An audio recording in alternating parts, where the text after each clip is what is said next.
inonzi musawada, and we are big on rorai vasikana vechurch.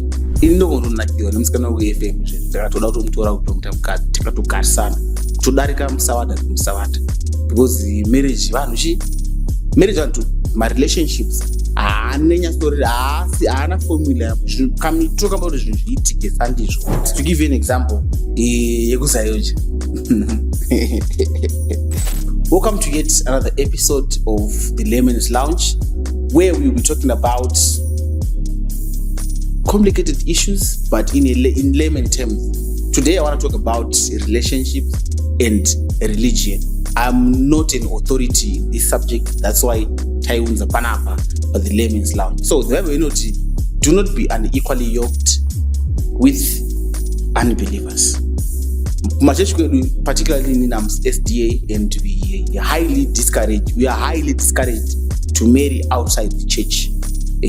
Kwatiri stage that anyone who is not in SDA is not a believer, for context.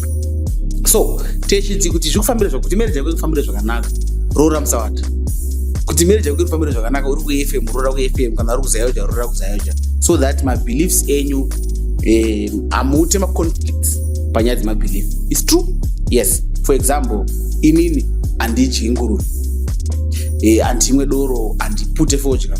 Ndine mwana wangu ndemukadzi wangu watakarora anopinda hawe hatishei church kumekuwa kunoitwa izvozvo. Vana vangu vanoenda kuholiday, chances are vana vangu vachange vachiita sei, vachidyiswa nguruve, vachange vachitumwa nanasekuru wavo nanabamuni wavo nanasekuru wavo kuti aende kunotenga fodya ochi odoro. Mwana wangu musawada akubatirwa zvinhu zvateichita tiite isusu.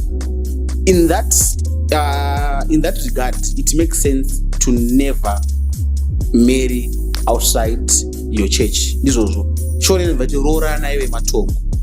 Ideally ndezvekuti unongotoziva kuti zvinhu zvenyu zvamunotenda zvakafanana. Kana muchirova makuva munorova makuva, musingarove makuva murove makuva, kana muchimwa doro munomwa doro, kana muchienda kumasowe uri kung'anga. Now, reality however is there are so many marriages that were formed under the same church, under the same doctrine, but on us kufara there are so many cases of married men sleeping with my youth church, married women sleeping with my youth church, mafundisi ajayo ari kupomba mafundisi. But we are saying our marriages are based on do not be unequally yoked unbelievers, rorana iva nekutenda kumwe chete, so that we avoid my problems. But my problems are reality iri kuti ari kwese. It's like kuita naro muchechi muchiti ngatisadzidzise mayouth edu protected sex, was to encourage kuti vaite bonde, but you are ignoring fact yekuti vari kutoita bonde and vari kutoita unprotected sex, whether muri kuda or hamusi kuda. So is it not better for you as a church, for you as leaders, to encourage my youth kuti kana mazo kundikana at least they have protected sex, because zvirwere zvakatipoteredza zvakawandisa. On the next episode, actually, I'm going to talk about STIs in men and how they. I'll talk about on the next episode. On this one, my churches ane zvano believer zvinofana kunge zviri right, but zvisiri practical in today's world. Hazvisikurevo kuti ndikuencourage kuti ngatisatsurai nokuti vanhu vari kungoita, but ndikuti vanhu vari kutoita even vatsurwa.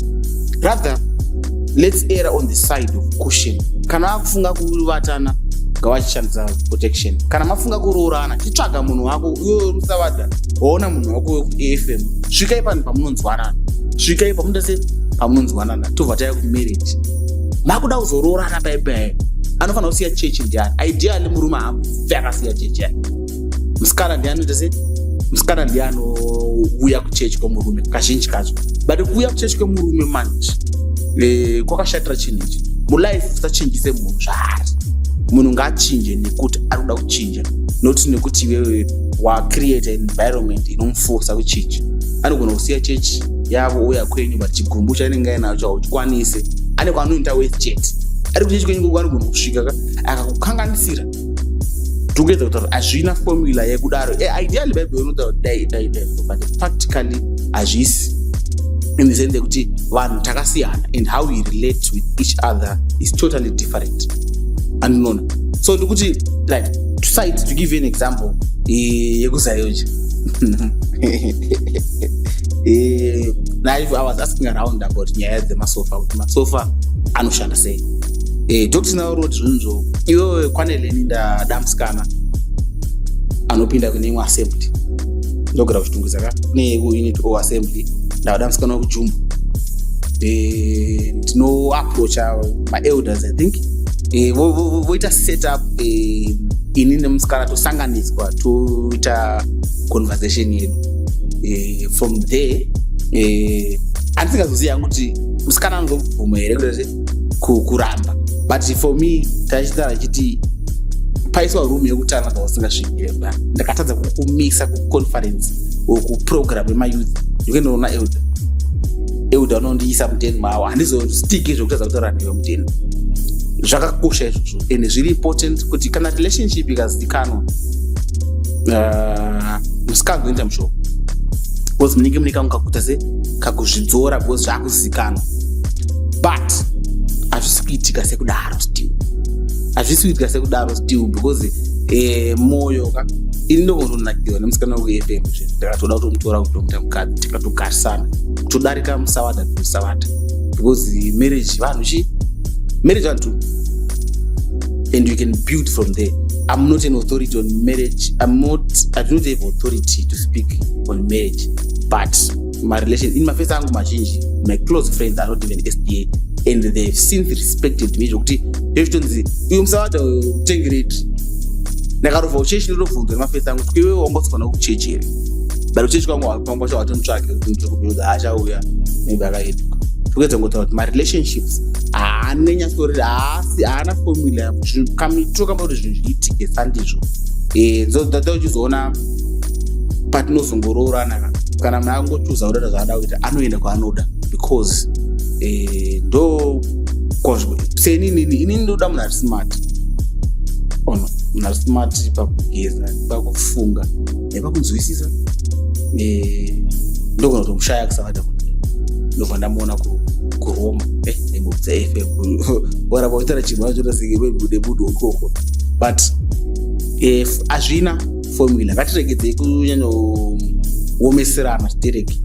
That's why muri kuona maprayer band kunyanya wanda irori team irori 25 26 27 28 29 30 mukunyanya papressure stereki yekuti dana nako muno muchechi vako kumana varovaziva kumana muchechi kuti uyu akavatana nhengi machani dzangu ndakanotaa naye kunondivata ondisiya ari hai vana because isusu we relate with each other tinotozivana kuti hakuna zviriko so ndikuti religion nema relationships, yes, it's important but we need to build on that we need to build on God, but whichever church that you go but nepamemtudzana kuti isusu tisa kuenda kudenga that's no kuti ngatimboti muri right imimi church A kuti vamwe ese maeden but bible rubva kuti mwari ane wai dzake dzakaratsika dzimwe dziri kunzoko.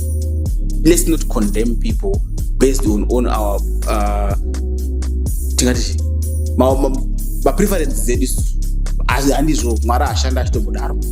Mwari anoshanda nemunhu kuti maigona kutendeuka ouya kwacho kwamu kuti kuripo ngatisakondeme vanhu based on avabhelieve zvatoita sei zvatinobhelievha mazviri. To conclude ndiri kuti zvonizvo religion and relationships in our generation havisi kusangana. We will build from what we patasanganira naipapo we work for. Kana pachaitika maconflict achaitika seandataura pekutanga how to raise kids, these are things that can be solved through communication, commitment. Hanzi naJango Loco, to quote Jango Loco, hanzi kana wako chaicha achikuda aine mabad habits kumasiya achimbomutorere time, that is if kana chita sei kana chikuda.